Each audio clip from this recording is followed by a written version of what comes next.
student. In today's video, we are going to see the 8th lab component of digital design and computer organization.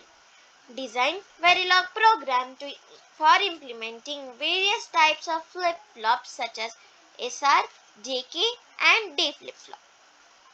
Now, let's see D flip-flop. In module, we have D, Q, Q bar, clock and reset. Our inputs are D, clock and reset. Our outputs are Q and Q bar. Our registers are Q and Q bar. Always at positive edge of clock, we'll begin the block of code. That is, if reset value is 1,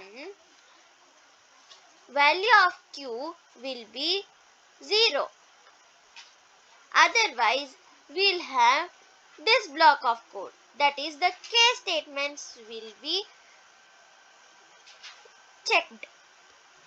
That is, when case is 0, when case D, when D value is 0, then we get the output as 0. And if D value is 1, we get the value is as 1. That is, it's just like hold. That is, whatever we pass at D will be our output. And when we run this program, we'll get the output like this.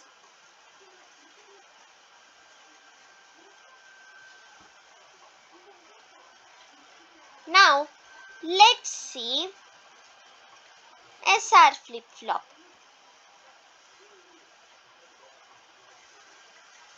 Module SR flip-flop, SR, Q, Q bar, clock, reset. Our inputs are S, R, clock and reset.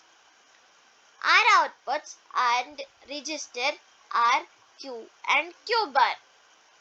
Always at positive edge of the clock, we'll have the block of code when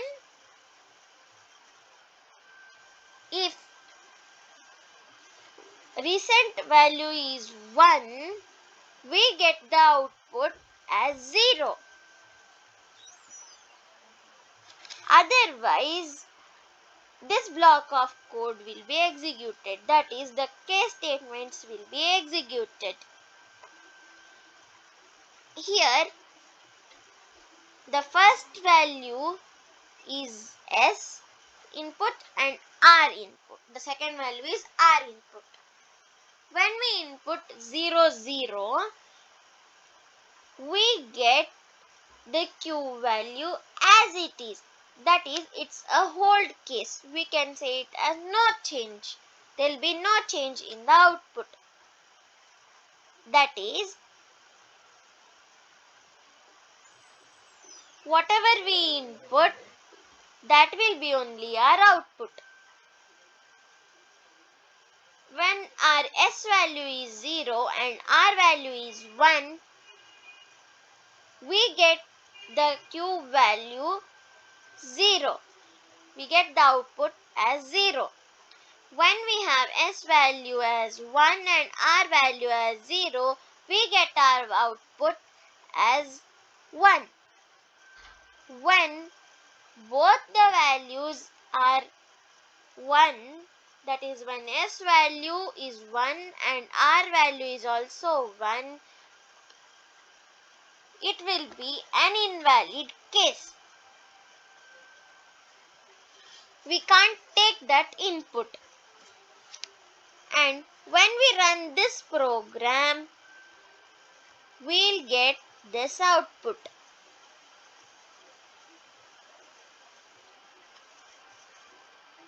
Now, let's see JK flip-flop.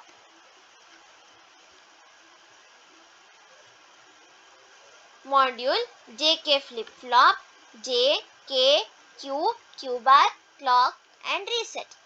Our inputs are J, K, clock and reset. Our output and register are Q and Q bar.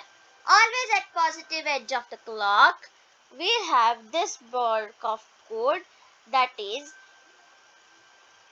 if reset value is 1, our Q value will be 0. Otherwise, this block of code will be executed. The case statements will be checked. When our J value is 0 and K value is 0, our Q value will be same. That is, whatever we input through Q, our output will be the same. That is a hold condition, or the output will be no change. When J value is equal to 0 and K value is equal to 1, we'll get the output 0. When J value is 1 and K value is 0, our output will be 1. When J value and K value both are equal to 1, then our output will be toggle. That is, if we give the input 1, our output will be 0, like Q bar, not Q naught, not of Q. So, when we run this program, our output will be as follows. Thank you.